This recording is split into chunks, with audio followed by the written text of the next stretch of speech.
Fatma, nakushukuru sana.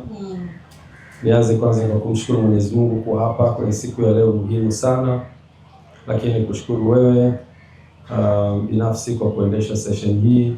Nashukuru kaka zangu ambao wako kushoto kwangu, lakini nashukuru viongozi wa Club Young Africans ambao wamehudhuria.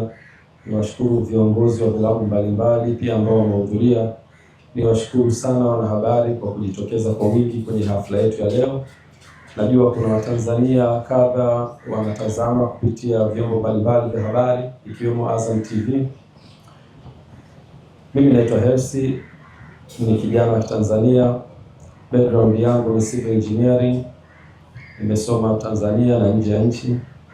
Lakini katika kazi kubwa ambayo leo inatutanisha hapa ni sisi wa Tanzania kuona kwa namna gani tumeweza ku-elevate mpira wetu, ku-elevate level ya ligi yetu ya Tanzania, ku-elevate vilabu vyetu ambavyo vinashiriki kwenye mashindano ya ndani ya nchi pamoja na mashindano ya nje.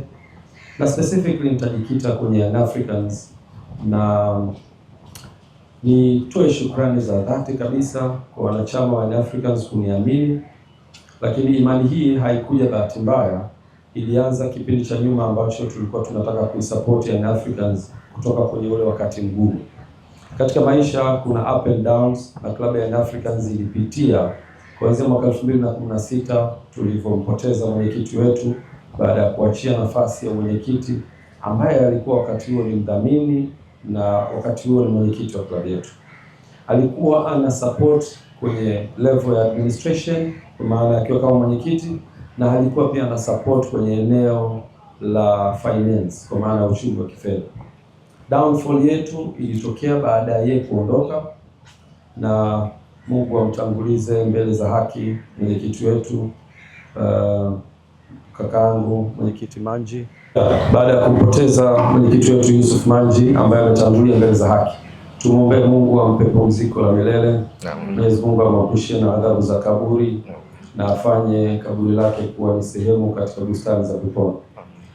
Baada ya kusema hayo, Young Africans tulipitia wakati mgumu, na mimi nikiwa tu mshabiki na mwanachama. Lakini nakumbuka 2020 Mr. Ghalib aliniambia tumealikwa kwenye harambee kubwa ya ukusanyaji wa fedha kwa ajili ya kuikwamua klabu yetu kutoka kwenye wakati mgumu. Akashiriki kwenye mkutano ule. Kwa bahati mbaya nilikuwa nimesafiri, na alitoa ahadi ya kuchangia kiasi cha shilingi milioni 300, na mwaliko huu ulitoka kwa mwenyekiti wa kamati ile ambaye alikuwa ni Anton Mavunde. Na hiyo ndio historia ilipoanza hapo ya sisi na mimi binafsi kama kampuni ya GSM na mimi binafsi kuingia kwenye Young Africans. Baada ya kupita kwenye hatua, ilitolewa pia nafasi ya Club Young Africans kumtafuta mzabuni wa jezi, ambayo kampuni yetu iliweza kubid na ikapata nafasi ya kutengeneza jezi. Na mimi nikiwa kama mkurugenzi wa uwekezaji ilikuwa ni fursa kwangu kuhakikisha tunapata ile biashara. Lakini baadaye tukaja kugundua biashara hiyo haiwezi kwenda kama timu haifanyi vizuri. Kwa hiyo nikakaa na Mr. Ghalib akaniambia, sasa hii bahati nzuri ni timu unayoshabikia na wewe ndio mwekezaji mwenyewe, fanya jitihada sasa ili biashara ifanikiwe kuhakikisha una elevate level ya timu. Basi nikaja kwenye nafasi hiyo ya kibiashara, lakini kuhakikisha tunainua thamani ya klabu yetu ya Young Africans. Basi ndio tukaanza hapo, kabidi tusajili wachezaji. Nakumbuka mwaka 2020 mwanzoni, wakati wa dirisha dogo, tukasajili wachezaji 4. Tukamsajili Litra Mchimbi, tukamsajili Adeyu Saleh, tukamsajili Bernard Morrison, na tukamsajili Haruna Niyonzima, na karudi baada ya kuitumikia Young Africans na baadaye Simba na baadaye karudi Rwanda. Kwa hiyo ulikuwa ni task yangu ya kwanza kusajili wachezaji na kuhakikisha timu inakaa mahali pazuri. Kwa hiyo tukaweza kuihamisha kutoka Netherlands kuja Regents Hotel, tukaitafutia uwanja wa mazoezi, tukapata uwanja wa chuo cha sheria, tukaanza kufanya kila linalowezekana kuhakikisha timu inashinda, kwa maana ya kumotivate, kuweka thamani ya kifedha. Na wakati huo klabu ilikuwa iko down kwenye kila sehemu. Tukamleta pia coach Luke Eyma kama mnakumbuka, na baada ya hapo kuanza kuweka motivation. Nakumbuka mara ya kwanza Lugas alikuwa anabeba kabisa milioni 10 kama furushi kuhakikisha anawaonyesha wachezaji Kwa jamani, fedha ni hizi, mechi mkishinda mtaondoka na hizi fedha. Ilikuwa ni sehemu ya motivation kwa ajili ya kupromote wachezaji waweze kufanikiwa na kutupa matokeo. Tulikwenda na baadaye tukaweza tukachukua nafasi ya pili kwenye ligi. Ulikuwa ndio msimu wa kwanza wa 2021 ambao nilishiriki. Kwa hiyo baada ya hapo nikawa naona gharama zinavyoenda. Yaani ukitaka kuihamisha timu kutoka sehemu hii kuipeleka hii inahitajika gharama. Ukitaka kumsajili mchezaji inahitajika fedha. Na fedha hizi zote zilikuwa zinatolewa na Mr. Ghali free from his pocket, kwamba nataka tuisupport team sasa. Nikaja na wazo kwa ile background yangu ya investment. Tukasema lazima tutafute, tuwe na short term plans na tuwe na long term plans. Short term ni hii kusupport, kuinua quality. Lakini long term hii timu inapaswa kuweza kusimama kwa miguu yake. Inaweza kuwa ni 100% au inaweza kuwa ni 50% au inaweza kuwa 75%.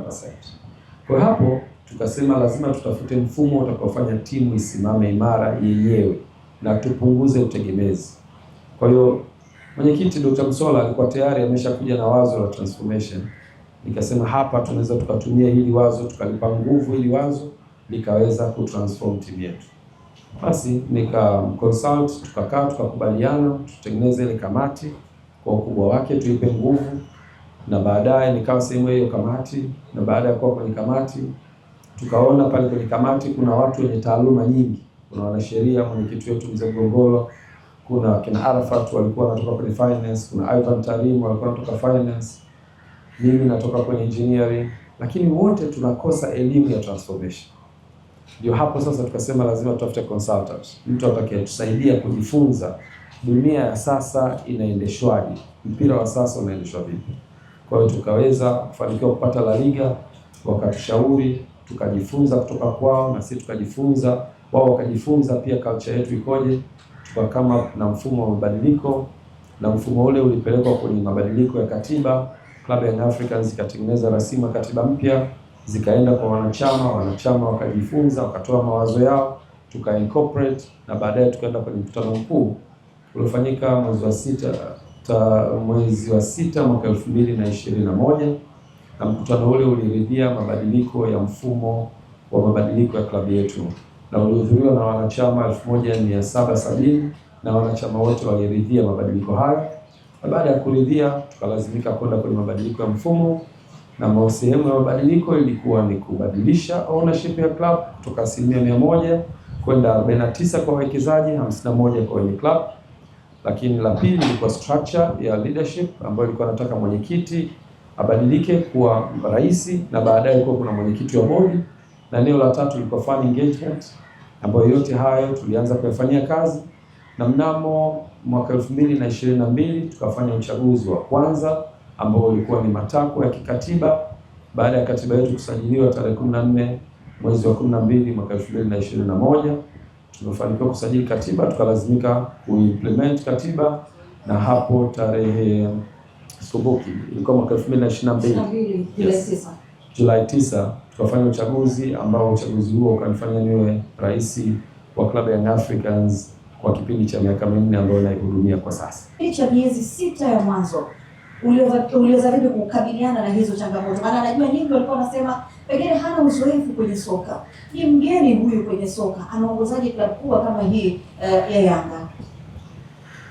Fatma, kwanza mimi ni shukuru mtu mmoja ambaye wa kwanza nitamtaja ni Mr. Ghali Said Mohamed. Yeye alikuwa ni sababu kubwa sana ya mimi kufika hapa, na nichukue fursa hii kumshukuru kwa support yake kubwa ambayo amekuwa akionyesha personally kwangu, lakini pia kwenye taasisi ya Club ya Young Africans. Nyuma ya haya mafanikio kumekuwa kuna mawazo, kumekuwa kuna ushauri, kumekuwa kuna guidance na watu wengi ambao wamekuwa wakinipa ushauri. Nisiwezi kuwataja watu wote hapa, lakini wamekuwa ni sababu kubwa ya hiki.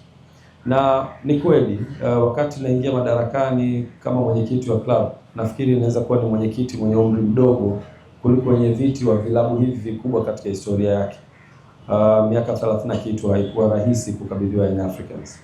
Kitu gani ambacho kilinifanya nichukue hii dhamana? Kwanza ni dhamira yangu ya kutaka kusaidia klabu yangu ya Young Africans ambayo ni klabu ya mzee wangu marehemu.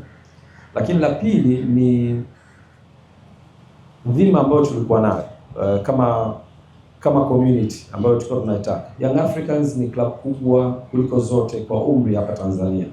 Haiwezi kuwa club ambayo inaweza kupitia shida wakati kuna watu wenye uwezo wa kuisaidia kwa hiyo. Kwa hiyo naweza kusema ni abandon my professional career kama civil engineer na kuweka jitihada kwenye mpira. Hilo ni eneo la pili. La tatu ni kuungwa mkono kwa uongozi wetu wa wanachama na mashabiki. Wanachama na mashabiki waliweza kutupokea vizuri sana. Waliamini kabisa ya kwamba brain zetu zikiungana kwa pamoja, kwa wajumbe wa kamati ya utendaji, makamu wa rais, pamoja na viongozi mbalimbali ambao tunaweza kusema ni brain nyuma ya Young Africans, tunaweza kufanikiwa. Challenge ya kwanza ilikuwa ni umri, naonekana ni kijana mdogo.